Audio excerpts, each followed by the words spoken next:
आज एक तो आपको मैं बताना चाहूंगा, इस्लामाबाद के तीनों हलकों में जिस तरह फ्रॉड, धांधली और धांधला और डकैती हुई है, वो सब आपके सामने है। इस्लामाबाद के जैसे मेरे हलके में NA-47 में मैंने वोट दिए तकरीबन 1,05,000, 46 यूसी थी।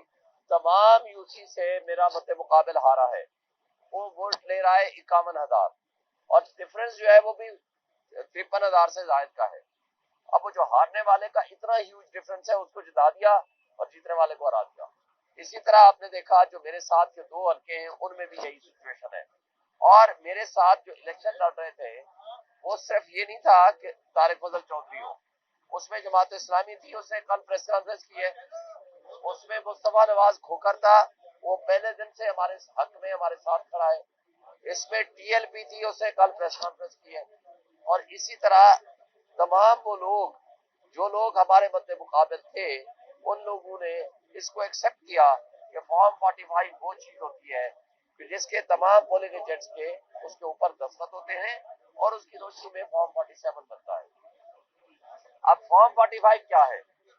यानी कि जो सारा दिन वोटिंग हुई है उसकी गिनती करेगा presiding officer, assistant presiding officer, उसके अंदर हर जो कैंडिडेट है उसके वोट लिखेगा, उसको कैलकुलेट करेगा और उसके बाद उस पर अपने दस्तखत भी करेगा, अंगूठा भी लगाएगा और असिस्टेंट प्रिजाइडिंग ऑफिसर भी उसके ऊपर दस्तखत करेगा, अंगूठा लगाएगा और उसके ऊपर तमाम पोलिंग एजेंट्स जो बैठे हुए हैं वो सारे अपने दस्तखत करेंगे। सबने कर दिया। और अच्छा, अगर किसी को एतराज हो, बहुत अहम बात है, अगर किसी को एतराज हो कि ये फॉर्म 45 दुरुस्त नहीं है या गिनती दुरुस्त नहीं है, तो वो वही उसी वक्त एप्लीकेशन दे सकता है। इस केस में भी और बाकियों का केस में भी किसी जगह कोई एप्लीकेशन नहीं आई, कोई एप्लीकेशन नहीं आई, मीनिंग देयर भाई फॉर्म 45 हर किसी ने एक्सेप्ट कर लिया।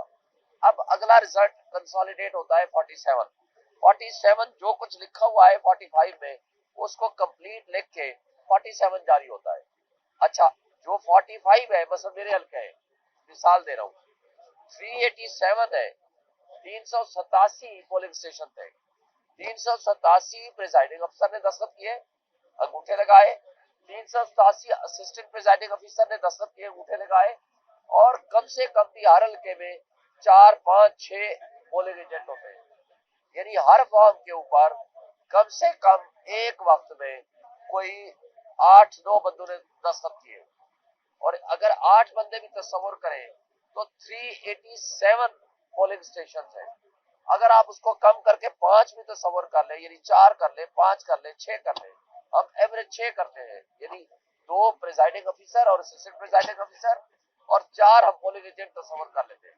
6 का मतलब ये हुआ कि 387 तकरीबन 2000 अफराद के उसके ऊपर दस्तखत है और मुख्तलिफ 2000 बंदे मुख्तलिफ लोगों के दस्तखत है।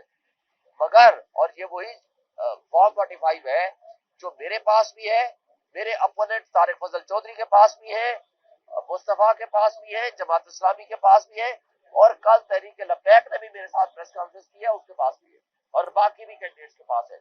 वही पीपल्स पार्टी के सिब्तुल हसन बुखारी के पास भी है।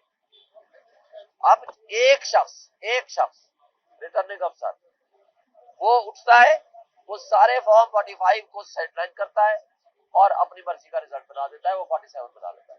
फिर हम यहाँ से हमें स्टे मिलता है और रिटर्निंग अफसर मुझे लिख के देता है, राइटिंग में ऑर्डर देता है। पूरी मीडिया को मैंने उस दिन दिखाया था, राइटिंग में ऑर्डर देता है कि पोस्टपोन हो गई है कंसल्टेशन प्रोसेस, हमने रोक दिया है। वो राइटिंग में ऑर्डर लेके हम चले जाते हैं तो पीछे तारिक फजल को बुला लेता है, उसके साथ टेम्परिंग करता है, सारा फ्रॉड करता है।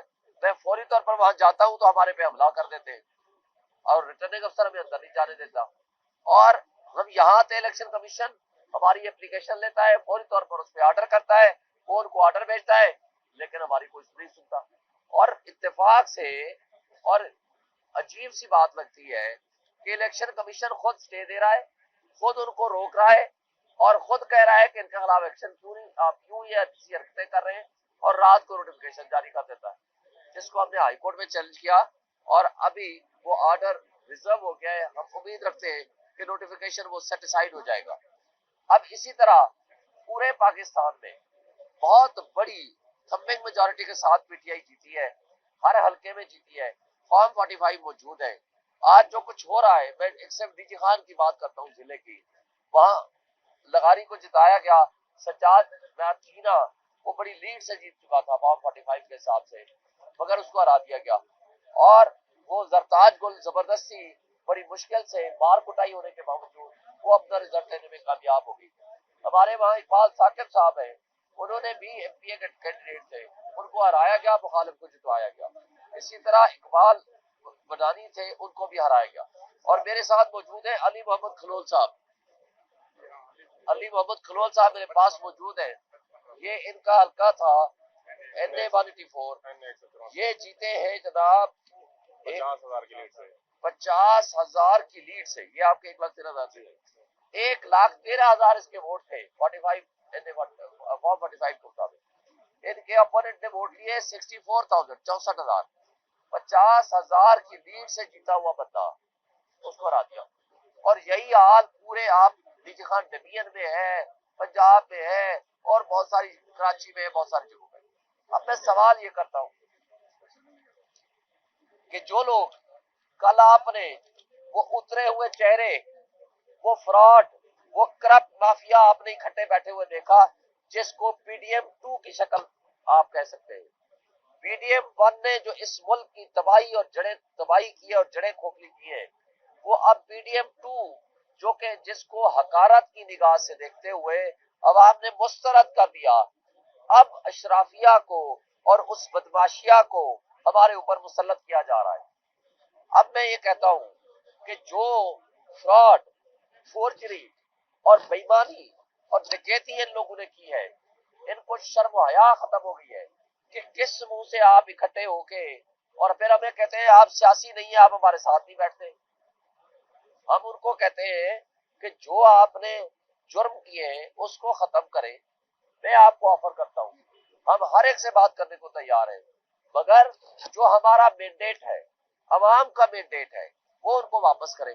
जो चोरी किए हैं हल्के, सारे लाहौर में इन्होंने चोरी किए, आपके सामने ही है। मरियम नवाज हार गई थी, नवाज शरीफ हार गया था, शहबाज शरीफ हार गया था, और हार गया था। सारा ये फ्रॉड है, सब आपके सामने सारी तफसीलात आ चुकी है, उसमें तफसील में क्या चाहे। आप वो हल्के वापस करें। 2/3 मेजोरिटी से भी ज्यादा हमारी सीटें बनती है। हुकूमत उनको